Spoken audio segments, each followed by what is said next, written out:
वास्तव न्यूज में स्वागत है आपका। मैं सरदार। सूफी संतों का शहर तांडा, यहाँ वहां पर सब तरफ जाकर ये कहना है समुदाय के लोगों को, ताकि अब ऐसा हो गया है ताकि अपने धर्म छोड़कर दूसरे धर्म पे जाकर धर्म परिवर्तन करने लग गए हैं।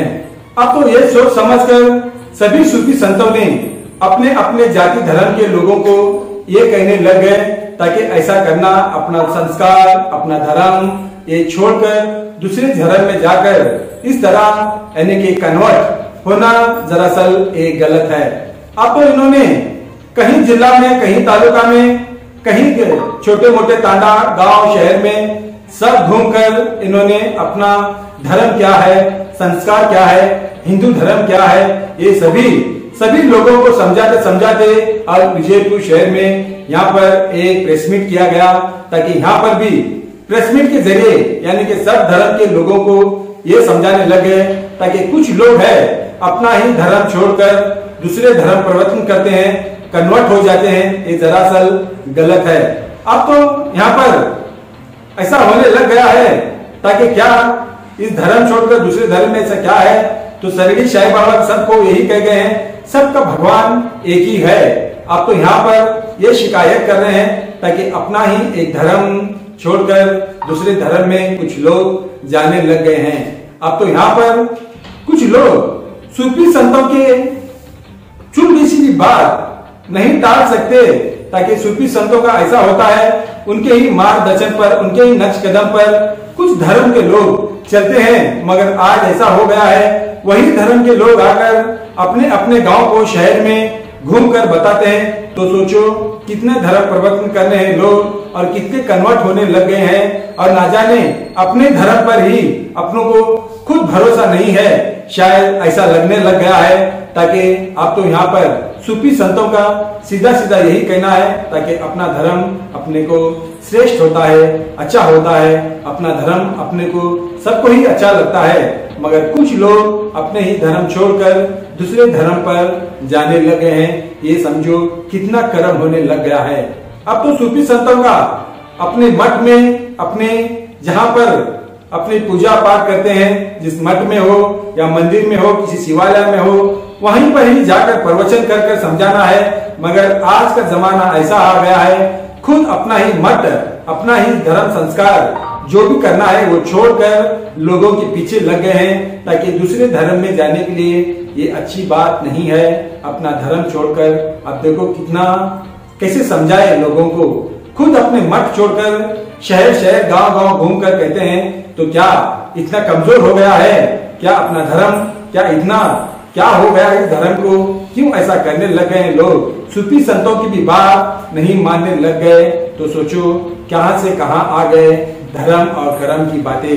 अब तो यहाँ पर एक कर्म ही क्यों ना कहे, क्योंकि अपना धर्म अपने को अगर नहीं हो पाता तो कर्म ही क्यों ना कहे।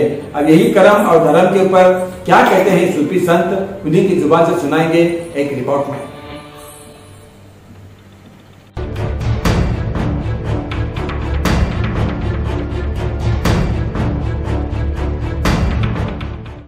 ಅಖಿಲ ಕರ್ನಾಟಕ ಬಂಜಾರ ಧರ್ಮಗುರು ಮಹಾಸಭಾ ವತಿಯಿಂದ ಬಿಜಾಪುರ ಜಿಲ್ಲಾ ಎಲ್ಲ ತಾಂಡಗಳಿಗೆ ಅಂದ್ರೆ ಹಂತ ಹಂತವಾಗಿ ಈಗ ಹಿಂದೆ ನಿಡಗುಂದಿ,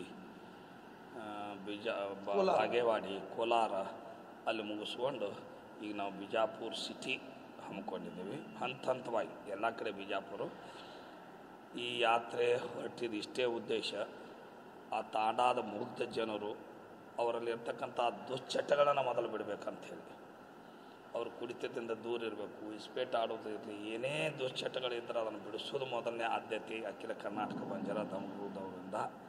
ಮತ್ತು ಮತಾಂತರ ಏನಾಗ್ಯಾರ ಅವರೆಲ್ಲ ಮತಾಂತರ ಆಗಬೇಡ್ರಪ್ಪ, ನಿಮ್ಮ ಧರ್ಮ ಭಾಳ ಶ್ರೇಷ್ಠ ಐತಿ, ಸೇವಾಲಾಲರು ಮತ್ತು ನಿಮಗೆ ಕೊಟ್ಟಂಥ ಸಂದೇಶ ಭಾಳ ದೊಡ್ಡದೈತೆ ಅಂತ ಇದು ಸಂದೇಶ ಸಾರ್ಲಿಕ್ಕತ್ತಿದ್ದಾರೆ। ಆ ನಂತರ ಇಡೀ ಈಗ ನಾವೇನು 4ನೇ ತಾಲೂಕಿಗೆ ಅಡ್ಡಾಡಕತ್ತೀವಿ, ಇಷ್ಟು ಚಲೋ ನಮಗೆ ವ್ಯವಸ್ಥೆ ಮಾಡಲ್ಲ ಆ ಸಮುದಾಯದವರಿಗೆ ನಾವು ಭಾಳ ಕೃತಜ್ಞತೆ ಸಲ್ಲಿಸ್ಬೇಕು। ಎಷ್ಟು ಚಲೋ ಅಂದ್ರೆ ಅವ್ರಿಗೆ ಧರ್ಮ ಅನ್ನೋದ ಗುರ್ತಿಲ್ಲ, ಗುರುಗಳು ಅನ್ನೋದ ಗುರ್ತಿಲ್ಲ, ಜನ ಇವತ್ತು ಇಷ್ಟು ಖುಷಿಯಿಂದ ಇಷ್ಟು ತೃಪ್ತಿಯಿಂದ ಅವ್ರು ನಮ್ಮನ್ನೆಲ್ಲ ಬರ್ಮಾಡ್ಕೊಳಕತ್ತಾರಲ್ಲ, ನಮಗೆ ಹಿಂಗೆ ಮಾಡ್ತಾರ ಅನ್ನೋದ ಗುರ್ತಿಲ್ಲ, ಅಷ್ಟು ಇಷ್ಟು ಚಲೋ ವ್ಯವಸ್ಥೆ ಮಾಡಿ ಎಲ್ಲ ಪೂಜ್ಯರಿಗೆ ಕರೆದು ಇಷ್ಟು ಚಲೋ ಭೋಗ ಭಂಡಾರೋ ಮತ್ತು ಅವರಲ್ಲಿ ಇರ್ತಕ್ಕಂಥ ದುಶ್ಚಟಗಳನ್ನ ಬಿಡ್ತೇವೆ, ಹಂತವಾಗಿ ಬಿಡ್ತೇವೆ ನಾವು. ಮತ್ತು ನಮ್ಮ ಮಕ್ಕಳಿಗೆಲ್ಲ ಸಾಲಿ ಕಲಿಸ್ತೀವಿ. ನಿಮ್ಮ ಹೇಳೋದ್ರಿಂದ ನಮಗೆ ಭಾಳ ಉಪಯೋಗ ಐತೆ ಅಂತೇಳಿ ನಮಗೆ ಭಾಳ ಸ್ವಾಗತ. ಅಂದ್ರೆ ಆ ಜನರಿಗೆ ನಾವು ಎಷ್ಟು ಕರ್ತವ್ಯತೆ ಸಲ್ಲಿಸಿದ್ರು ಕಡಿಮೆ, ಅಷ್ಟು ಪ್ರೀತಿಯಿಂದ ಉತ್ಸಾಹದಿಂದ ಹೆಣ್ಣು ಗಂಡು ಸಣ್ಣವರು ದೊಡ್ಡವರು ಏನು ಭೇದ ಭಾವ ರಾಜಕೀಯ ಮುಖಂಡರು ಹಿಡ್ಕೊಂಡು ಯಾರೂ ನಮಗೆ ಭೇದ ಭಾವ ಇಲ್ಲ. ಇಷ್ಟು ಚಲೋ ಕಾರ್ಯಕ್ರಮ ವ್ಯವಸ್ಥೆ ಮಾಡಕತ್ತಾರಲ್ಲ, ಅದು ನಮಗೆ ದಿಗ್ಭ್ರಮೆನ ನಮಗಾಗೈತಿ. ಇಷ್ಟು ಜನ ಇಷ್ಟು ವ್ಯವಸ್ಥೆ ಮಾಡಕತ್ತಾರಲ್ಲ ಅಂತೇಳಿ ಭಾಳ ಗೌರವದಿಂದ ಕಾಣಕತ್ತಾರ. ಹೀಗಾಗಿ ಈ ಜನರ ಅಭಿವೃದ್ಧಿ ಆಗಲಿಕ್ಕೆ ಸಮೀಪ ಬಂದಾರೇನೋ, ತಮ್ಮ ಚಟ ಮುಕ್ತ ಆಗಲಿಕ್ಕೆ ಅನ್ನುವಂಥ ಮಾತನ್ನು ತಮಗೆ ತಿಳಿಸಿ, ಇಡೀ ನಮ್ಮ ತಾಲೂಕಿನ ಏನೀಗ ಕಾರ್ಯಕ್ರಮ ನಡೆದೈತಿ, ಮುಂದೆ ಮಾಡುವಂಥ ತಾಲೂಕುಗಳಿಗೂ ಇನ್ನೂ ಹೆಚ್ಚಿನ ಆದ್ಯತೆ ಕೊಟ್ಟು ಪ್ರೋತ್ಸಾಹ ಕೊಡಲಿ ಅನ್ನುವಂಥ ಮಾತನ್ನು ಹೇಳಿ ಈಗ ನಮಗೆ ಭಾಳ ಗೌರವ. ಅಂದ್ರೆ ಬಹುಶಃ ನಾವು ಬಿಟ್ಟು ಹೋಗ್ತೇವಲ್ಲ ಅನ್ನುವಾಗ ಆಗಿಬಿಟ್ಟೈತೆ ಎಲ್ಲ ಪೂಜ್ಯರಿಗೆ ತಾಯಂದಿರಿಗೆ. ಅಷ್ಟು ತೃಪ್ತಿಯಿಂದ ರಾತ್ರಿ 10:30 11 ತನಕ ಕಾರ್ಯಕ್ರಮ ನಡೆದವು. 11 ತನಕ ಇಷ್ಟು 11 ಆದ್ರೂ ಆ ಜನ ಇಷ್ಟು ಪ್ರೀತಿ ವಾತ್ಸಲ್ಯದಿಂದ ಎಲ್ಲರಿಗೂ ಬರಮಾಡ್ಕೋತಾರಲ್ಲ. ಅವ್ರ ಭೋಗ ಭಂಡಾರು ನೇಮ ನಿತ್ಯ ವೀತಿ ಇದೇನೈತಲ್ಲ ಭಾಳ ವ್ಯವಸ್ಥಿತವಾಗಿ ಮಾಡಕತ್ತಾರ. ಆ ಎಲ್ಲ ಜನರಿಗೆ ನಾವು ಎಷ್ಟು ಕರ್ತವ್ಯತೆ ಸಲ್ಲಿಸಿದ್ರು ಭಾಳ ಕಡಿಮೆ ಅನ್ನುವಂಥ ಮಾತನ್ನು ಹೇಳಿ ಮತ್ತು ಎಲ್ಲರೂ ಭಾಳ ವ್ಯವಸ್ಥೆ ಮಾಡಕತ್ತಾರ. ಭಾಳ ಅಂದ್ರೆ ಭಾಳ. ಮತ್ತು ಮುಂದೆ ಏನಪ್ಪ ಅಂತಂದ್ರೆ ಇವಕ್ಕೆಲ್ಲ ಭಾಳ ಜನ ಹಿರಿಯರು ಮತ್ತು ಎಲ್ಲರೂ ಪೂಜ್ಯರು ಭಾಳ ಶ್ರಮ ಪಡಕತ್ತಾರೆ. ಈ ಎಲ್ಲ ಪೂಜ್ಯರಿಗೂ ನಾವು ಅಭಿನಂದನೆ ಸಲ್ಲಿಸ್ಬೇಕಾಗತ್ತೆ. ಇವರೆಲ್ಲ ತಮ್ಮ ಮಠ ಬಿಟ್ಟು ಶ್ರಾವಣದಾಗ ನಮ್ಮ ಜೊತೆ ಬಂದು ಅಂದ್ರೆ ಈ ಸಮುದಾಯ ಸಲುವಾಗಿ ಎಲ್ಲ ಹಿರಿಯರು ಮತ್ತು ಎಲ್ಲರೂ ಏನು ನಮಗೆ ಸಾಥಿ ಕೊಟ್ಟಾರಲ್ಲ ಅವರಿಗೆಲ್ಲ ಆ ಭಗವಂತ ಆ ಸೇವಾಲಾಲರು ಆ ಬಸವೇಶ ಆ ಎಲ್ಲ ಶರಣರು ಅವ್ರಿಗೆ ಕೃಪಾ ಮಾಡಿ ಅಂತೇಳಿ ತಮ್ಮನ್ನು ನಾವು ಹೇಳಿಕ್ಕೆ ಇಷ್ಟಪಡ್ತೀವಿ. ಹಾಗೆ ಇನ್ನಿಲ್ಲ ನಿಮ್ಮ ತಲೆಯಾಗಿರಲಿ, ಎಲ್ಲೋ 100ಕ್ಕೆ ಒಬ್ಬರು ಆಗ್ಯಾರ, ಮತಾಂತರ ಭಾಳ ಮಂದಿ ಆಗಿಲ್ಲ. ಇದನ್ನು ತಲೆಯಾಗಿಟ್ಕೊಂಡು ಆ ಸಮುದಾಯದವ್ರು ಭಾಳ ಗಚ್ಚದಾರ, ಶಿವಲಾಲ್ರು ಬಿಟ್ಟು ಹೋಗಿಲ್ಲ. ಎಲ್ಲೋ ಒಬ್ಬರು ಆಗ್ಯಾರ, ಭಾಳ ಮಂದಿ ಆಗಿಲ್ಲ. ಭಾಳ ಮಂದಿ ಹೇಳಕತ್ತಾರ. ಅಂದ್ರೆ ಅವರಷ್ಟು ಚಲೋ ಭಾಳ ಮಂದಿ ಸಂತರಾಗ್ಯಾರ, ಶರಣರಾಗ್ಯಾರ. ಬಂಜಾರ ಸಮುದಾಯದವ್ರು ನೋಡಿ ಇಷ್ಟು ಜನ ಶರಣರಾಗ್ಯಾರ. ಸಹಜ ಅಂದ್ರೆ ಅವು ಎಲ್ಲೋ ಒಂದು ಮನೆ ಆಗ್ಯಾವು. ಆ ಮನೆಗೆಲ್ಲ ರಿಕ್ವೆಸ್ಟ್ ಮಾಡಕತ್ತಾರ, ಅವ್ರಿಗೆ ಕೇಳ್ಕೊಳಕತ್ತಾರ, ನೋಡಪ್ಪ ನೀ ಹಿಂಗೆ ಹೋಗಬಾರ್ದು, ನಮ್ಮ ಧರ್ಮ ಭಾಳ ಶ್ರೇಷ್ಠ ಐತಿ, ನಮ್ಮದೇ ಆದ ಧರ್ಮ ಐತಿ, ಮತ್ತು ನೀವು ಹೋಗಬೇಡ್ರಿ ಅಂತ ಅವರೆಲ್ಲ ರಿಕ್ವೆಸ್ಟ್ ಮಾಡಕತ್ತಾರೆ. ಈಗಾಗಲೇ ನಡೆದೈತಿ.